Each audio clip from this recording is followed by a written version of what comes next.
नमस्कार दोस्तों, जेक success point की यूट्यूब चैनल में आपका स्वागत है। तो फ्रेंड्स, आज हम आईसीआर टेक्नीशियन एग्जाम के लिए सोशल साइंस का मॉक टेस्ट है वो लेकर आए हैं, जिसमें आपको पूर्णतः एग्जाम जैसा फील है वो आने वाला है। पूरे 25% है वो आपको इस टेस्ट सीरीज में मिलने वाले हैं इस मॉक टेस्ट में, जिससे आप अपना अंदाजा लगा सकते हैं कि आपकी तैयारी है वो किस प्रकार से है। इसमें आप कॉपी पेन लेकर बैठ जाएं और पता करें कि आपके इसमें कितने मार्क्स हैं वो आ रहे हैं। बिल्कुल आपका जो अकॉर्डिंग सिलेबस बताया गया है टेक्नीशियन का, उसी के अकॉर्डिंग ये 25 क्वेश्चन हमें हमने तैयार किए हैं। मॉक टेस्ट फर्स्ट हमने पहले ही अपलोड कर दिया है। अगर आपने अभी तक उसको नहीं देखा है तो अभी जाकर आप चेक कर सकते हैं उसमें और पता कर सकते हैं आपके कितने मार्क्स आ रहे हैं। तो उसी के अंतर्गत हमने पूरे सिलेबस के अकॉर्डिंग ये पूरा मॉक टेस्ट है वो तैयार किया है। गाइस, आईसीआर एग्जाम की तैयारी के लिए परीक्षा ऐप है वो टेस्ट सीरीज लेकर आया है। तो वीडियो के डिस्क्रिप्शन में आपको परीक्षा ऐप की लिंक है वो मिल जाएगी, वहां से उसको डाउनलोड करना है और अपने नंबर डालकर वहां पर आपको रजिस्टर करना है। रजिस्टर करने के बाद आपको वहां पर एग्जाम से पूछा जाएगा कि आप किस एग्जाम की तैयारी कर रहे हैं। तो वहां पर आपको एसएससी सेलेक्ट करना है और इसी में आपको जो आईसीआर टेक्नीशियन जो एग्जाम है उसके लिए टेस्ट सीरीज है वो मिल जाएगी। अभी उसकी प्राइस है 299 बता रहा है, लेकिन ये जो कोड आपके सामने दिखाई दे रहा है इंडियन V50, ये आप लगा दोगे तो 50% डिस्काउंट है वो आपको मिल जाएगा और 149 में आपको ये टेस्ट सीरीज है मिल जाएगी। तो अभी जाकर उसको ज्वाइन कर सकते हैं। तो फ्रेंड्स, आज का हमारा इसमें फर्स्ट क्वेश्चन है, आपदा के दौरान या उसके बाद गतिविधियों को पूर्वानुमान के रूप में लिया जाता है। जब भी कोई आपदा आती है, कोई भी डिजास्टर आता है, तो उसके दौरान या फिर उसके बाद जो भी एक्टिविटीज की जाती हैं या फिर पूर्वानुमान लगाए जाते हैं, तो उनको हम किसके अंतर्गत मानते हैं? किसके अंतर्गत मानते हैं? डिजास्टर प्रिपेयर्डनेस के अंदर मानते हैं, या फिर जो आपदा शमन है, या फिर आपदा प्रतिक्रिया, या फिर आपदा जो रिलीफ रिकवरी है, आपदा राहत, किसके अंतर्गत उसको माना जाता है? तो उनको हम माना जाता है आपदा प्रतिक्रिया के अंतर्गत। किसके अंतर्गत माना जाता है? आपदा जो प्रतिक्रिया है, डिजास्टर रिस्पॉन्स है, उसके बाद जो आपदा आती है उसके बाद में जो भी प्रतिक्रिया होती है उनको हम आपदा प्रतिक्रिया है वो ला जाता है कि आपदा जो प्रतिक्रिया है, आपदा प्रबंधन का जो बना रखा है चरण, उसका द्वितीय चरण इसको माना जाता है। तो इस चरण में लोगों को सुरक्षित बाहर निकालने, अगली आपदाओं को रोकने और जो बुनियादी जरूरतें हैं उनका पूरा करने के लिए ये आपदा प्रतिक्रिया है, आपदा जो डिजास्टर रिस्पॉन्स है, ये अपनाया जाता है। नेक्स्ट क्वेश्चन हमारा इसमें, बाढ़ प्रबंधन में किस बात पर सबसे अधिक ध्यान देना चाहिए? जो फ्लड मैनेजमेंट जो किया जाता है तो उसमें किस बात पर सबसे अधिक ध्यान है वो देना चाहिए? मतलब कोई बाढ़ आती है तो उसके लिए जो भी मैनेजमेंट किया जाता है तो उसके लिए किस बात का ध्यान रखना चाहिए? वो ध्यान में रखना चाहिए कि नदी के दोनों तरफ तटबंधों का निर्माण होना चाहिए। तो नदी के दोनों तरफ तटबंधों का निर्माण होना, ये इसमें हमारा सही आंसर हो जाएगा, ऑप्शन बी। अगला क्वेश्चन हमारे इसमें, एनडीआरएफ का अर्थ है, जो एनडीआरएफ है तो इसका हमें फुल फॉर्म बतानी है। तो एनडीआरएफ की फुल फॉर्म क्या हो जाएगी? तो एनडीआरएफ की फुल फॉर्म होती है नेचुरल डिजास्टर रिस्पांस फोर्स। क्या हो जाएगी? Natural disaster response force, option C, प्राकृतिक आपदा प्रतिक्रिया बल इसको बोला जाता है। तो एनडीआरएफ है, ये क्या हो जाएगा? नेचुरल डिजास्टर जो रिस्पांस फोर्स है। इसकी जो स्थापना हुई थी वो कब हुई थी? इसकी स्थापना 2006 में की गई थी, वो भी जो आपदा प्रबंधन जो अधिनियम बनाया गया था 2005, उसी के अंतर्गत इसकी स्थापना है वो की गई थी। तो इसका जो हेडक्वार्टर है वो कहाँ पर है? इसका हेडक्वार्टर है वो हमारा न्यू दिल्ली में है। कहाँ पर है? न्यू दिल्ली में इसका हेडक्वार्टर है वो बनाया गया। इस स्थापना कब हुई थी? 2006 में। आपदा प्रबंधन जो अधिनियम आया था 2005, उसी के अंतर्गत इसकी जो स्थापना है वो की गई थी। नेक्स्ट क्वेश्चन हमारा इसमें, आपदा प्रबंधन योजना के 3 चरण क्या है? कोई भी आपदा आती है या फिर कोई भी डिजास्टर आता है तो उसके मैनेजमेंट की जो प्लानिंग की जाती है उसके 3 फेज बताए गए हैं। तो वो 3 फेज कौन से हो जाएंगे? तो इसमें जो 3 फेज है वो कौन से हैं हमारे? Preparation, response and recovery. कौन से हो जाएगा? तैयारी, प्रतिक्रिया और पुनरावृत्ति। तो प्रिपरेशन, रिस्पॉन्स एंड रिकवरी, ये तीनों उसके क्या हो जाएंगे? डिजास्टर मैनेजमेंट जो प्लानिंग है उसके फेज हो जाएंगे। तो ऑप्शन ए है वो हमारे इसमें करेक्ट आंसर हो जाएगा। नेक्स्ट क्वेश्चन है हमारा इसमें, internet cafe, ATM booth, call centre, software कंपनियां आदि किस क्षेत्र के अंतर्गत आते हैं? जो इंटरनेट कैफे होते हैं, एटीएम जो होते हैं, और जो कॉल सेंटर होते हैं, और सॉफ्टवेयर कंपनी जो होती हैं, ये कौन से क्षेत्र, कौन से सेक्टर के अंतर्गत ये आती हैं? तो ये जो आती हैं ये ट्रिशरी सेक्टर के अंतर्गत आती हैं। जो तृतीय क्षेत्र आता है उसी के अंतर्गत इनको माना जाता है। इनको अगर तृतीय क्षेत्र की जगह अगर सेवा क्षेत्र भी होता तो वो भी इसमें सही आंसर हमारा हो जाता। तो ये किसके अंदर आएंगे? ट्रिशरी सेक्टर हमारा इसमें करेक्ट आंसर हो जाएगा। नेक्स्ट क्वेश्चन हमारे इसमें, निम्नलिखित में से कौन सा गुणवत्ता प्रमाण पत्र खाद्य प्रसंस्करण कंपनियों द्वारा प्राप्त किया जाता है? जो फूड प्रोसेसिंग जो कंपनीज होती हैं उनके द्वारा कौन सा क्वालिटी सर्टिफिकेशन है वो प्राप्त किया जाता है। तो कौन सा हो जाएगा इसमें से, तो इसमें से जो ISO जो है हमारा, ISO जो सर्टिफिकेट है ये फूड कंपनियों को प्रदान किया जाता है। ISO 22000 एक मानक है, तो वो जो फूड होते हैं उनके लिए बताया जाता है। इसकी फुल फॉर्म क्या हो जाएगी, इंटरनेशनल ऑर्गेनाइजेशन फॉर स्टैंडर्डाइजेशन, ये इसकी फुल फॉर्म हो जाएगी। वहीं अगर हम एगमार्क की बात करें तो ये जो होता है ये जो एग्रीकल्चर प्रोडक्ट होते हैं उनके लिए प्रमाण के रूप में प्रयोग किया जाता है। और ISI है वो किसके लिए प्रयोग किया जाता है, ये इंडस्ट्रियल जो प्रोडक्ट्स होते हैं उनके लिए प्रयोग किया जाता है। हॉलमार्क का पता है, ज्वेलरी जो होते हैं, जो भी मेटल से जो भी बनते हैं उनके लिए इस हॉलमार्क का प्रयोग है वो किया जाता है। नेक्स्ट क्वेश्चन है हमारा इसमें, KCC किसान क्रेडिट कार्ड योजना कब शुरू की गई थी। जो KCC किसान क्रेडिट कार्ड जो योजना है, स्कीम है, वो कब इंट्रोड्यूस की गई थी, कब शुरू की गई थी। तो ये जो योजना है वो 1998 और 99 में शुरू की गई थी। 1998 और 1999 में इसकी शुरुआत की गई थी। किसके द्वारा की गई थी, तो RBI और जो है हमारा नाबार्ड जो बैंक है, नेशनल जो बैंक ऑफ जो एग्रीकल्चर एंड जो रूरल डेवलपमेंट वाला बैंक है, जिसको क्या बोला जाता है, नाबार्ड। नाबार्ड जो बैंक है उसके सहयोग से इसको है वो शुरू किया गया था 1998 में 99 में। तो ये KCC योजना कब हो जाएगी हमारी, 1998 99 वो इसमें सही आंसर हमारा हो जाएगा।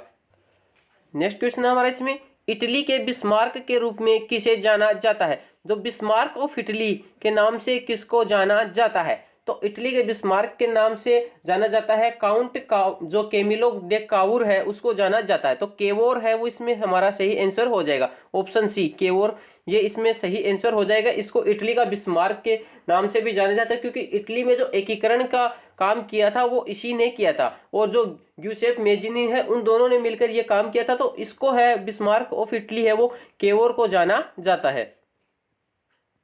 नेक्स्ट क्वेश्चन हमारा इसमें, श्रीलंका का गृह युद्ध कब समाप्त हुआ। श्रीलंका में एक गृह युद्ध चल रहा था, कब क्यों चल रहा था, क्योंकि श्रीलंका सरकार और जो वहाँ की सिंघली और जो तमिल नागरिक हैं उनके बीच एक संघर्ष चल रहा था। वो भी किस बारे में कि जो तमिल थे, जो तमिल इलम थे, जिसको लाइट भी शॉर्ट में बोला जाता है, लिबरेशन जो टाइगर्स ऑफ तमिल थे, वो अलग जो तमिल अल्पसंख्यक थे उनके लिए अलग राज्य की मांग कर रहे थे। तो उसी के संदर्भ में उनके बीच में एक गृह युद्ध चल रहा था। तो जो कब से चल रहा था, वो चल रहा था हमारा 23 जुलाई से, 23 जुलाई 1983 से ये है गृह युद्ध है ये चल रहा था। तो इसकी समाप्ति है वो कब हुई थी, इसकी समाप्ति 2009 में हुई थी। 2009 में कब हुई थी, 19 मई 2009 को ये गृह युद्ध है ये समाप्त हो गया था। ये जो गृह युद्ध है ये लगभग 25 साल 9 महीने और 3 सप्ताह और 4 दिन ये आपका ये गृह युद्ध है श्रीलंका में चला था। नेक्स्ट क्वेश्चन हमारा इसमें, निम्नलिखित में से कौन सा विषय समवर्ती सूची में शामिल है। तो ये 4 ऑप्शनों में से बताना है कि कौन सा विषय है जो समवर्ती सूची है उसमें शामिल है। तो कौन सा हो जाएगा, 3 सूचियां हैं आप सभी को पता होगा, संघ सूची, राज्य सूची और एक होती है समवर्ती सूची। तो कौन सा विषय है जो समवर्ती सूची में शामिल है, तो ये हमारा शिक्षा जो है ये समवर्ती सूची में ही शामिल है। एजुकेशन है उसको समवर्ती सूची में ही शामिल किया गया है। वहीं अगर हम बात करें रक्षा, बीमा, बैंकिंग, तो ये जो है और जो शेयर मार्केट है ये किस में आते हैं, ये आते हैं हमारे संघ सूची के विषय हैं। वहीं जो पुलिस होती है ये किसकी विषय के अंतर्गत आती है, ये राज्य सूची के अंतर्गत इसको माना जाता है। नेक्स्ट क्वेश्चन हमारा इसमें, फ्रांसीसी क्रांति के दौरान निम्नलिखित में से कौन से फ्रांस के राष्ट्रीय रंग थे। तो फ्रांस के जो राष्ट्रीय रंग, नेशनल जो कलर्स थे, वो हमें बताना है कि जो फ्रांसीसी क्रांति, जो फ्रांस रिवॉल्यूशन जो चल रहा था फ्रेंच रिवॉल्यूशन, तो उसमें जो फ्रांस के जो राष्ट्रीय रंग थे वो कौन कौन से थे। तो इसके राष्ट्रीय रंग थे वो कौन कौन से थे, वो नीला, सफेद और लाल। कौन सा हो जाएगा, नीला, सफेद और लाल। ये जो तीनों कलर थे ये फ्रांस के राष्ट्रीय रंग है वो माने जाते हैं, ब्लू, व्हाइट एंड रेड। तो ऑप्शन सी है वो हमारा इसमें करेक्ट आंसर हो जाएगा। नेक्स्ट क्वेश्चन हमारा इसमें, भारत में पहला प्रिंटिंग प्रेस किसके द्वारा लाया गया था। तो भारत में पहली जो प्रिंटिंग प्रेस लाई गई थी वो किसके द्वारा लाई गई थी। तो भारत में पहली प्रिंटिंग प्रेस पुर्तगाली जो मशीनरी है उनके द्वारा लाई गई थी। पुर्तगालियों द्वारा भारत में पहली बार जो प्रिंटिंग प्रेस है वो लाई गई थी। कब लाई गई थी ये लाई गई थी 30 अप्रैल 1556 को। कब लाई गई थी, 30 अप्रैल 1556 को गोवा में ये मशीनरी है ये स्थापित की गई थी। नेक्स्ट क्वेश्चन है हमारा इसमें, भारत में पहली कपास मिल की स्थापना में हुई थी। तो भारत की जो पहली कॉटन मिल है, सूती वस्त्र उद्योग जिसको की जो मील है वो कहाँ पर स्थापित हुई थी। तो भारत में ये सबसे पहले 1818 में इसको स्थापित किया गया था। कहाँ पर स्थापित किया गया था? तो ये कलकत्ता में इसको स्थापित किया गया था, जो कि क्या हो चुकी थी, असफल हुई थी। वहीं उसके बाद 1851 में फिर से मुंबई में कॉटन मिल है वो स्थापित की गई थी, परंतु वो भी फेल हो गई। उसके बाद 1854 में जो मुंबई के काउसरी जो इलाका है वहां पर इसको स्थापित किया गया तो वो सफल हो पाई थी। तो 1818 में सबसे पहले कलकत्ता में जो कॉटन मिल है वो स्थापित की गई थी। नेक्स्ट क्वेश्चन हमारा इसमें, 12 मार्च 1930 को महात्मा गांधी ने अपना प्रसिद्ध नमक मार्च कहाँ शुरू किया था? तो 12 मार्च 1930 को ये दांडी मार्च जिसको बोला जाता है नमक मार्च, तो ये शुरू हुआ था। तो ये कहाँ से गांधी जी ने शुरू किया था? तो इसको शुरू किया था अहमदाबाद के जो साबरमती है वो हमारे इसमें सही आंसर हो जाएगा। साबरमती से इसको शुरुआत की थी और ये कहाँ तक चला था? ये दांडी तक इसको चला था। तो ये क्या था? एक प्रकार का नमक सत्याग्रह था। जो उसके बाद जो गांधी जी है वहां पर दांडी पहुंचकर उन्होंने जो सविनय जो नमक उठाकर क्या किया था, सविनय जो आंदोलन था उसके तोड़ा था। और ये जो पूरी दूरी उन्होंने कितनी तय की थी इसके अंदर दांडी मार्च के अंतर्गत? तो वो 241 मील की इन्होंने पूरी दूरी है वो तय की थी। कितने दिन चला था? ये 24 दिन है ये दांडी मार्च है ये चला था। टोटल 388 किलोमीटर की दूरी है वो इन्होंने पैदल ही तय की थी। और ये कब से शुरू हुआ था? ये 12 मार्च से शुरू हुआ था और खत्म कब हुआ था? 6 अप्रैल को ये दांडी मार्च है ये खत्म हुआ था। तो ये सभी जानकारी आप याद रखेंगे। नेक्स्ट क्वेश्चन हमारा इसमें, खिलाफत आंदोलन कब शुरू हुआ था?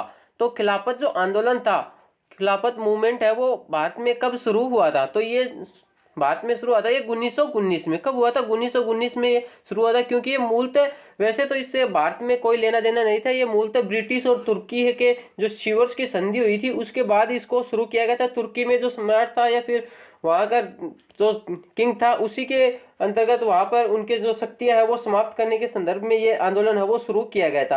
तो दिल्ली में जो अखिल भारतीय जो खिलाफत कमेटी हुई थी जिसका अध्यक्षता किसने की थी? गांधी जी ने की थी। तो भारत में कुछ लोग थे जैसे मोहम्मद जो अली जिन्ना है और शौकत अली, तो उन्होंने भारत में इस आंदोलन को है वो शुरू करवाया था।